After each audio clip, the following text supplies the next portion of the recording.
À l'heure des pros ce matin sur Europe 1 jusqu'à 9h30 et sur CNews jusqu'à 10h30. En France, une démocratie occidentale avancée, il est légal de fermer une chaîne de télévision. L'Arcom n'a pas commis d'illégalité en écartant C8, a tranché hier le Conseil d'État par cette formule alambiquée et, disons-le, un peu honteuse. Je pense ce matin à Caroline, à Sandrine ou Élodie, à Emmanuel, Damien, Alexandre, à William, à Vincent, à Philippe, à Cyril. Je pense à leur tristesse. Je partage leur colère. C8 est la première chaîne de la TNT. C8 est la 5e chaîne de télévision en France. C8 réunit chaque jour 9 millions de téléspectateurs.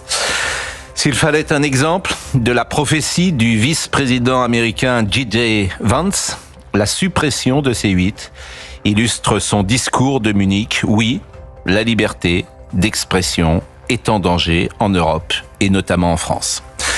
Cyril Hanouna était visé, bien sûr, et avec lui sa liberté, son impertinence, son insolence, son talent.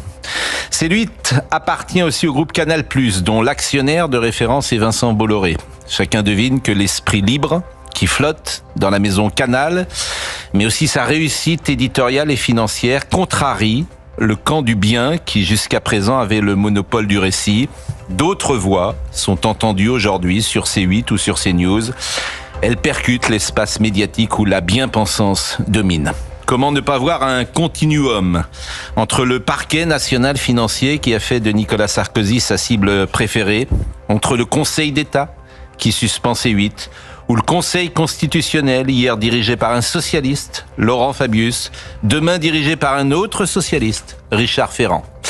Il y a bien longtemps que j'observe les décisions de justice avec défiance. Il existe une idéologie dominante chez les magistrats. Elle a contaminé le Conseil d'État, le Conseil constitutionnel, les autorités administratives indépendantes. La sanction qui vise C8 exprime une volonté politique, celle de faire taire les opinions discordantes. Comme en Guinée, en mai dernier, quand la junte militaire a fermé les principales télévisions du pays. Comme en Libye, en 2022. Quand le pouvoir a stoppé 11 télévisions, comme en Russie, quand Vladimir Poutine a clos la chaîne d'opposition Dojd après l'invasion de l'Ukraine. Nous en sommes là. Au pays de Voltaire, la France a éteint les lumières. C8, c'est fini.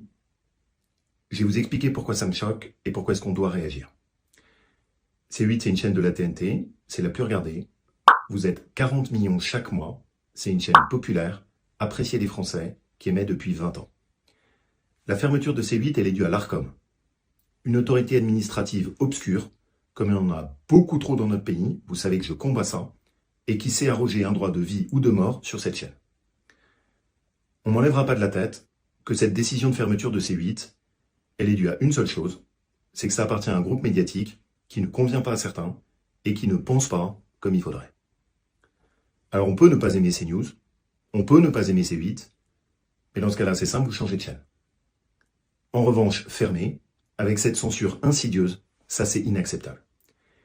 Et je parle même pas des 400 salariés de la chaîne, sans compter ceux d'Énergie 12. Donc il faut réagir. Il faut se faire entendre.